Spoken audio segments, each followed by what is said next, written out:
जय हिंद। आप सभी का युवराज क्लासेस में हार्दिक अभिनंदन है। आज के इस भाग में हम लोग जो है संविधान से संबंधित एक महत्वपूर्ण टॉपिक को देखेंगे जो कई प्रतियोगी परीक्षाओं में यहाँ से प्रश्न बनते हैं, ठीक है। यानी जो संविधान का मूल स्रोत था उसके पहले एक समिति स्थापित की गई थी और उस समितियों के अलग अलग विभाग थे, अलग अलग जो है प्रारूप थे, अलग अलग समितियां थी और उस समितियों के अलग अलग उस समय के महत्वपूर्ण पदों पर अध्यक्ष हुआ करते थे और वो कौन कौन से अध्यक्ष हैं, कौन कौन से व्यक्ति उस अध्यक्षता पद की गरिमा को सुशोभित किया था।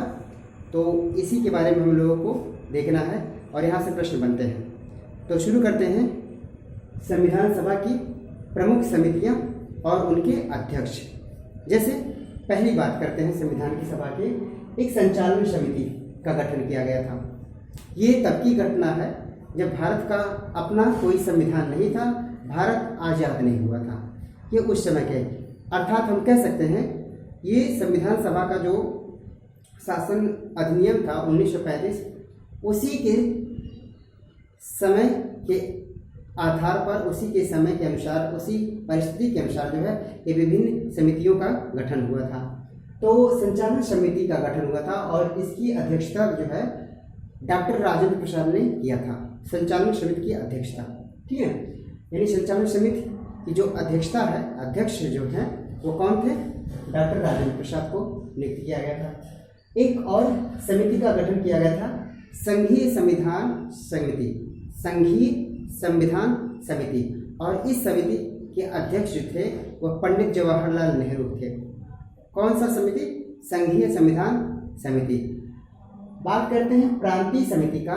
तो प्रांत आप यहाँ से समझ सकते हैं कि भारत में सबसे ज़्यादा प्रांत का जो एकीकरण किया था, यानी राज्यों का एकीकरण भारत में विलय कराया था, वो कौन कराया था? सभी लोग जानते हैं। और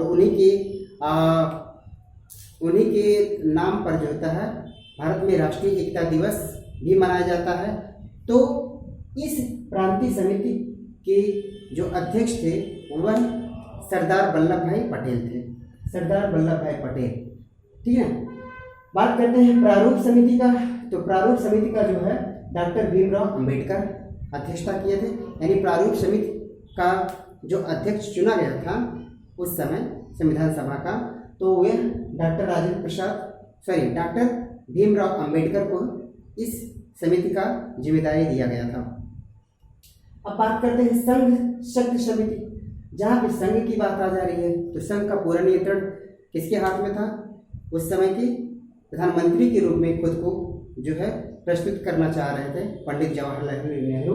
तो पंडित जवाहरलाल नेहरू जी को संघ समिति का अध्यक्ष नियुक्त किया गया था, ठीक है। बात करते हैं नए समिति का। इसके अंतर्गत जो है मौलिक अधिकार एवं अल्पसंख्यकों संबंधी परामर्श समिति का गठन किया गया था। तो इसकी जो है दो उप समितियाँ थी। वो उप समितियाँ हम लोग जानेंगे, मौलिक अधिकार उप समिति और अल्पसंख्यक उप समिति। ये हम लोग बाद में जानेंगे, लेकिन पहले जानते हैं कि मौलिक अधिकारों एवं अल्पसंख्यक संबंधी परामर्श समिति का जो मुखिया था, जो अध्यक्ष थे, वह कौन थे? यह सरदार वल्लभ भाई पटेल थे, ठीक है। अब बात करते हैं राष्ट्रध्वज संबंधी तदर्थ समिति की। मतलब इसके अंतर्गत राष्ट्रध्वज का निर्माण किया जाए, राष्ट्र का अपना एक ध्वज हो। तो इसके अंतर्गत इस समिति का जो कार्यभार संभाला था वह डॉक्टर राजेंद्र प्रसाद कार्यभार संभाले थे। यानी डॉक्टर राजेंद्र प्रसाद को जो है राष्ट्रध्वज संबंधी तदर्थ समिति का जो है अध्यक्ष बनाया गया था। बात करते हैं झंडा समिति की।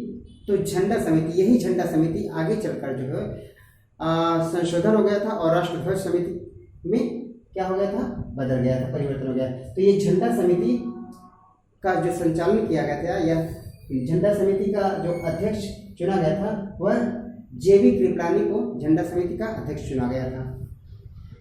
बात करते हैं जो मौलिक अधिकार और अल्पसंख्यक संबंधी जो दो उप समितियाँ थी वह अलग अलग हो गई थी और इन दो उप समितियों का भी जो है मुखिया घोषित किया गया था, अर्थात अध्यक्ष घोषित किया गया था।